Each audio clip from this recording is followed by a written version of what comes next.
Ya llevamos casi 5 meses de la guerra de Ucrania. Hemos visto, pues, cosas que ya no estábamos acostumbrados a ver en Europa, incluso también en otras regiones del mundo.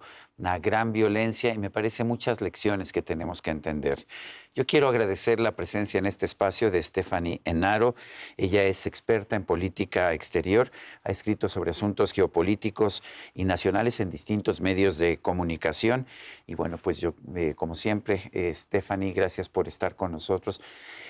¿Cuáles son las lecciones de esta guerra? Para empezar, Rusia invade, por supuesto, Ucrania. Pensaba que iba a obtener una victoria inmediata. No entiende, nadie entiende cómo fue posible que Rusia, que Ucrania, un país mucho más pequeño, con un ejército mucho más pequeño, se defendiera también. Pero lo que vemos es que la violencia continúa. ¿Cuáles son las lecciones que podemos derivar? Bueno, antes que nada, Sergio, muchas gracias por la invitación. Mira, creo que esta guerra es muy importante porque está cambiando el mundo.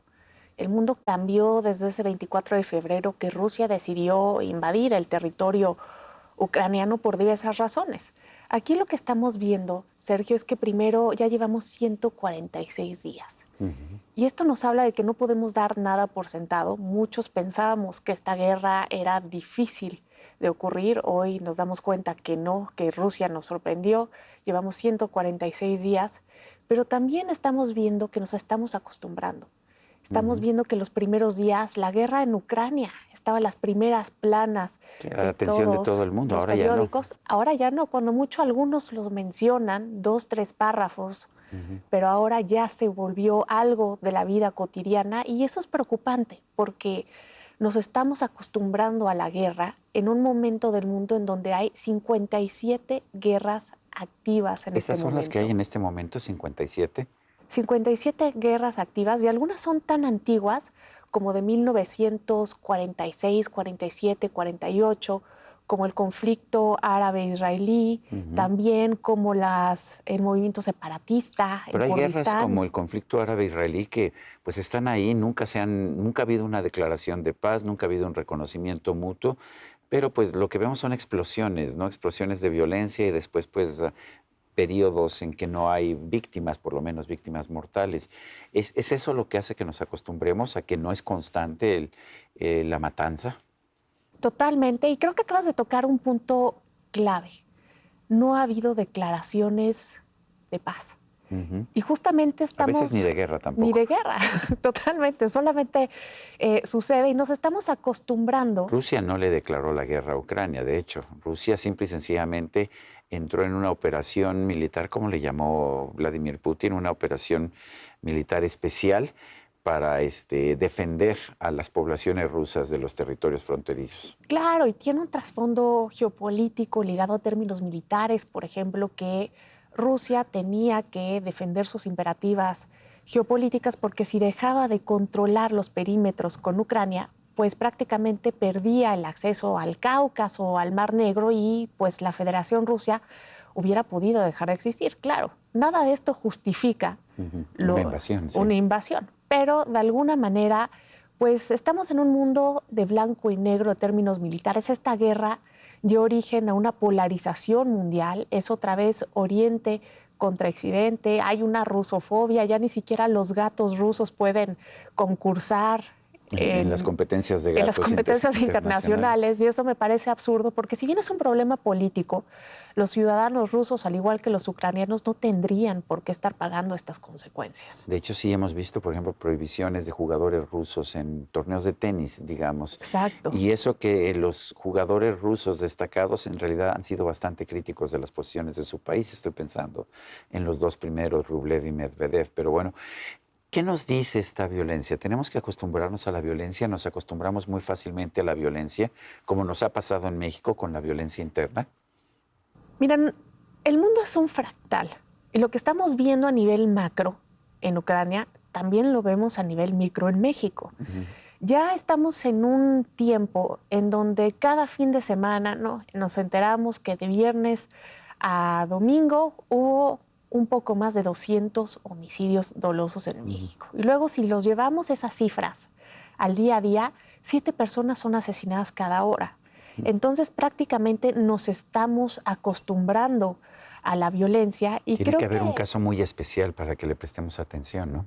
Totalmente, tiene que haber un caso especial para que le prestemos atención, pero después llega otro caso especial que le ponemos atención y entonces desaparece. Te pongo el ejemplo de esta chica que fue asesinada en Devani. Monterrey, Devani. Su caso sonó muy fuerte al principio, después se olvidó, ahorita está volviendo a sonar porque las investigaciones han dado cuenta de que murió siendo asfixiada, pero no se ha resuelto. Y así como ese, hay muchísimos casos que tal vez no son visibles porque las personas pues no tenían los medios para hacerlos visibles o no eran de interés público. Entonces creo que es preocupante lo que está pasando de lo micro a lo macro. Somos los seres humanos por naturaleza violentos, tenemos que acostumbrarnos a vivir con la violencia. Hay un libro, de hecho, de Steven Pinker, de la Universidad de Harvard, que te lo citaba antes de que entráramos al aire, The Better Angels of Our Nature, los mejores ángeles de nuestra naturaleza, que dice que en realidad, desde siempre somos un género, somos una raza, los seres humanos, o una especie que pues constantemente nos estamos atacando unos a otros. Esto no ocurre en todas las especies. Muchas especies pues simple y sencillamente no se atacan entre sí. Nosotros nos atacamos constantemente entre nosotros. ¿Qué significa esto? Que no somos buenos por naturaleza, que somos agresivos, pero más agresivos contra nosotros mismos por naturaleza. Totalmente. Una de las grandes analogías que nos ayudan a entender lo irracionales que podemos ser como seres humanos es que si realmente viéramos lo que pasa en este mundo desde las galaxias, desde las estrellas, pues otras formas de vida dirían, bueno, ¿qué no se supone que son de la misma especie? ¿Por qué se pelean los unos con los otros? Y la historia de la humanidad ha girado alrededor del conflicto, las guerras mundiales, las invasiones, la conformación misma de los países. El caso de la formación de Francia, por ejemplo, fue para formar un sistema de defensa contra las invasiones de los británicos. Y así consecutivamente, México, nuestro himno nacional, no habla... Mexicanos al grito de guerra. Al grito de guerra, de las invasiones. Está marcada la historia de la humanidad y eso nos habla de lo mucho que nos falta por trabajar para que podamos llegar a tiempos pacíficos. Steffi, ¿te sorprende cómo la Federación Rusa no haya podido vencer a Ucrania en un tiempo tan breve? Sí es sorprendente porque uno de los activos más importantes que Rusia siempre ha presumido a nivel internacional es su ejército. Pensábamos que esta guerra no iba a durar más del mes. Hoy ya van más de 146 días y hay varios factores que son implícitos, ¿no? La falta de recursos, el estado del armamento por parte de Rusia, pero también todos los países que están involucrados de una manera indirecta en esta guerra, porque llega apoyo económico por parte de Occidente, armas de Estados Unidos y de los europeos, y las manos son de los ucranianos. Los ucranianos de cualquier lado que lo veas están llevando la parte más injusta. Entonces, claro, son las víctimas, ¿no? O sea, son las finalmente no hay verdaderas guerra víctimas. en territorio ruso, la guerra es en territorio ucraniano.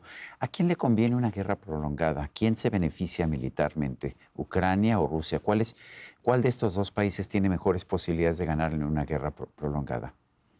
Me parece que es el caso de Rusia porque está más cerca, porque ya tiene a su ejército consolidado en el este, ¿no? Desde Kharkiv a Kharkov, y de alguna manera de ahí puede terminar dejando a Ucrania incluso sin salida al Mar Negro, y esto convertiría a Ucrania en una especie de Bolivia.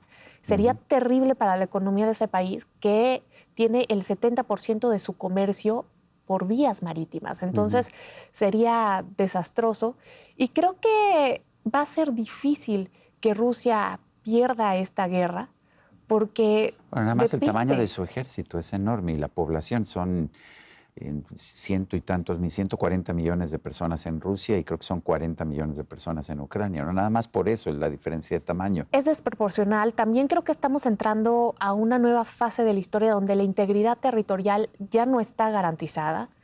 Podemos ver casos similares, que esperemos que no, con China y Taiwán, también en el caso de las Coreas. Se está abriendo un nuevo capítulo de la historia, pero en el caso particular de Rusia y Ucrania, sí creo que va a mandar un mensaje al mundo del que no va a haber retorno, empezando porque ya el mundo está dividido. Y cuando el mundo se divide, empiezan los conflictos y sobre todo cuando el comercio puede ser afectado, que el comercio es la piedra fundamental de la arquitectura de la paz que Estados Unidos trazó después de la Segunda Guerra Mundial. En este sentido, ¿han funcionado las sanciones? Porque lo que he visto es que se han hecho daño los mismos países que están sancionando. Estamos viendo el aumento en los precios de los combustibles, el aumento en los precios de los alimentos. Mucho de esto es por las sanciones. ¿Sí están funcionando las sanciones? A mí me parece que no, y desgraciadamente la historia mundial ha demostrado que las sanciones no han acabado con los dictadores. En este caso, los únicos que están sufriendo son los ciudadanos rusos, los ciudadanos ucranianos, también los ciudadanos europeos que tienen que pagar más por la electricidad de sus casas. Los incrementos son brutales, sus economías se están dañando y también nosotros a nivel mundial porque han subido los precios de una manera descomunal y sobre todo los precios de los alimentos. Sergio, tenemos que la ONU dijo que ya hay 13 millones de personas más que pueden estar en riesgo de inseguridad alimenticia por la guerra en Ucrania. Y esto se oye así como muy técnico, pero estar en riesgo de seguridad alimenticia significa que es en riesgo de morirte de hambre. Exacto. Y que tu familia no va a tener que comer al día siguiente. Exacto, y es brutal porque fíjate, en el mundo que estamos ya es muy difícil que pase algo en algún lugar sin que afecte otra cosa en otro lugar. Resulta que dependemos, todo el mundo dependemos del grano de Ucrania y de Rusia. Y de los fertilizantes de Rusia. Los fertilizantes. Entonces, imagínate, se están afectando mucho los precios de los granos. Egipto, por ejemplo, es un país que es el mayor importador de trigo y esto lo usa para fabricar pan. La última vez que subió el precio del trigo en Egipto, acabó con el derrocamiento del presidente Mubarak en el 2011. Ahora, esto puede crear inestabilidad social, sobre todo en Medio Oriente, en África, que puede generar a su vez mayor ola de refugiados que pueden irse hacia Europa y toda esa bonanza con la que Europa abrió sus puertas para los ucranianos, que son ya cerca de los 8 millones, pues se puede acabar porque como está el mundo, como está la economía y como están los precios de energía, difícilmente los van a poder absorber. ¿Tú qué ves? ¿Cuál ves que es el futuro? ¿Qué va a ocurrir con esto? Es muy difícil que Ucrania pueda realmente derrotar a Rusia. Todo parece indicar que ya va a perder la región fronteriza con Rusia, así como perdió Crimea con anterioridad. ¿Ese va a ser el resultado? ¿Una Ucrania disminuida, aunque no reconozcan esta conquista la mayor parte de los países del mundo? Me parece que podría ser el resultado y ya estábamos viendo cambios en el mapa con la aprobación de Ucrania y de Moldova como candidatos para ingresar a la Unión Europea. Esto es una reacción a esta guerra. También el ingreso de Suecia y Finlandia a la OTAN también es un cambio. Y estamos viendo un mundo más dividido con China y Rusia de un lado, con Estados Unidos, Europa del otro. Que ¿Es el regreso de la Guerra Fría? Yo diría que es algo diferente, porque la Guerra Fría los países no estaban interconectados, no comerciaban entre sí, no afectaba, era más fácil dividir al mundo en bloques. Hoy estamos viendo que no. Aislar a Rusia de la comunidad internacional está teniendo consecuencias importantes para la economía y creo que además hay un componente tecnológico. El hecho de que tanto China como Rusia ya hablen de desarrollar su propia tecnología, me parece que esta nueva Guerra Fría o guerra tecnológica va a tener esas connotaciones. Entonces, ¿qué veríamos al final? No puede ganar Ucrania, pero se me hace que Rusia tampoco va a poder avanzar y conquistar toda Ucrania. ¿Va a ser un empate esta guerra? Me parece que no va a haber empates porque estamos en un momento tal en donde la historia en donde los ciudadanos del mundo perdemos. Perdemos por la inflación, que todos la estamos padeciendo. Cada vez nos alcanza para comprar menos cosas con nuestro dinero. Y esto se siente más en las economías más débiles, puede acabar con proyectos políticos también. Creo que la próxima década va a ser muy complicada y tuvimos un inicio de este proceso con la pandemia y ahora esta guerra lo aceleró. Creo que vamos a ver a un mundo dividido. Muchos países han cerrado ya el espacio aéreo con Rusia. Vamos a ver también el posible inicio de un sistema financiero bipolar en donde de un lado lidere el dólar y del otro lado lidere el yuan. Y por supuesto, también vamos a ver nuevas realidades geopolíticas, porque esta guerra está obligando al mundo a repensar sus cadenas de suministro y eso va a cambiar el mundo tal y como lo conocemos. Stephanie Enaro, especialista en temas internacionales, gracias por esta conversación. A ti, Sergio. Y a usted, amigo, que al vernos y escucharnos hace posible este programa, se lo agradezco también. Esto es todo por hoy, pero no se le olvide. Nos vemos la próxima.